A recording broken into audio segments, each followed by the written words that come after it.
भगवान शिव का वेश अमंगल है। अमंगल्यम शीलम तब भवतु नामैव मखिलम।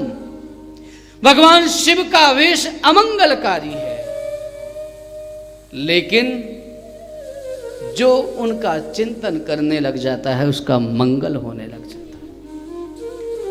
शिव शिव शिव ये नाम जिसकी जिह्वा पर आ जाता है, समझो उसके समस्त पापों का प्रक्षालन हो जाता है।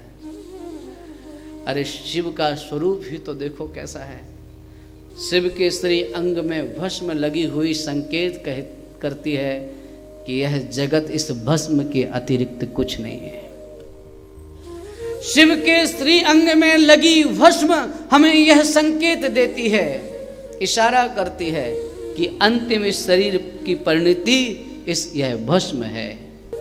शिव के मस्तिष्क में लगा चंद्रमा यह संकेत देता है कि जिन्होंने कुछ भी किया हो, भले वो टेढ़े हों, भले उनमें कुटिलता हो, भले उनका जीवन कलंकित हो, लेकिन अगर वो शिव की शरण में चले जाएं, चंद्रमा कलंकित था, क्षय रोगी था, लेकिन भगवान शिव की शरण में गया तो चंद्रः सर्वत्र वंद्यते।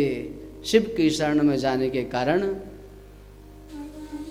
उसकी वंदना होने लगी। जो टेढ़े हैं, अयोग्य हैं, उनको भी भगवान शिव स्वीकार करके अपने मस्तिष्क पर धारण कर लिया। उन शिव के मस्तिष्क पे एक और तीसरा नेत्र है। प्रेम से बोले श्री राधे। और वह तीसरा नेत्र क्या है? भगवान शिव का तीसरा नेत्र है विवेक का नेत्र। भगवान शिव मानो संकेत कहते हैं, दो आंखें तो तुम्हारी हमेशा खुली रहती हैं, लेकिन जब कोई बड़ा काम करना हो, जब कोई बड़ा निर्णय लेना हो, जब कुछ अच्छा करना हो, तो तीसरा नेत्र खोलो। और वो तीसरा नेत्र सबके पास है, ऐसा नहीं भगवान शिव के पास है ही है। हम सब के पास भी तीन नेत्र हैं। दो नेत्र वो जो हम सबको दिखाई देते हैं, और एक नेत्र वह है जो अंदर की हमें दृष्टि देता है, हमें अच्छे बुरे के विषय में बताता है, क्या सही है क्या गलत है उसके विषय में बताता है, वो है विवेक का नेत्र। तो विवेक की दृष्टि, भगवान शिव का तीसरा नेत्र विवेक की ओर संकेत करता है। भगवान शिव के हाथ में त्रिशूल है। दैहिक, दैविक, भौतिक जो तीन प्रकार के ताप हैं, उन तापों को वो हरण करने वाला है। भगवान शिव के मस्तिष्क पर गंगा है, और गंगा धवलता का प्रतीक है, निर्मलता का प्रतीक है। गंगा ज्ञान का प्रतीक है। मानो भगवान शिव मस्तिष्क पे ज्ञान उनके हृदय है, और ये संकेत देते हैं कि हमारे जीवन में ज्ञान का स्थान यहाँ होना चाहिए, सिर पे। प्रेम से बोलिए श्री राधे। भगवान शिव के हाथ में डमरू भी है। प्रेम से बोलिए श्री राधे। क्या सामंजस्य है! शिव त्रिशूल भी है और डमरू भी है।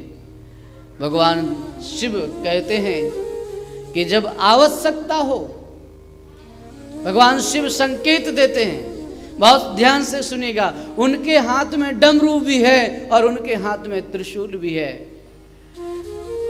डमरू संगीत की ओर इशारा करता है, मधुरता की ओर इशारा करता है, जीवन के सौंदर्य की ओर इशारा करता है। लेकिन उनका त्रिशूल दूसरी ओर श्रृंगार कर, मानो एक कठोरता और करुणा दोनों को वो धारण करते हैं। हाथ में डमरू है और त्रिशूल भी है। जब जरूरत पड़ जाए तब संगीत से काम लीजिए, और जब जरूरत पड़ जाए तब फिर त्रिशूल भी उठा लीजिए।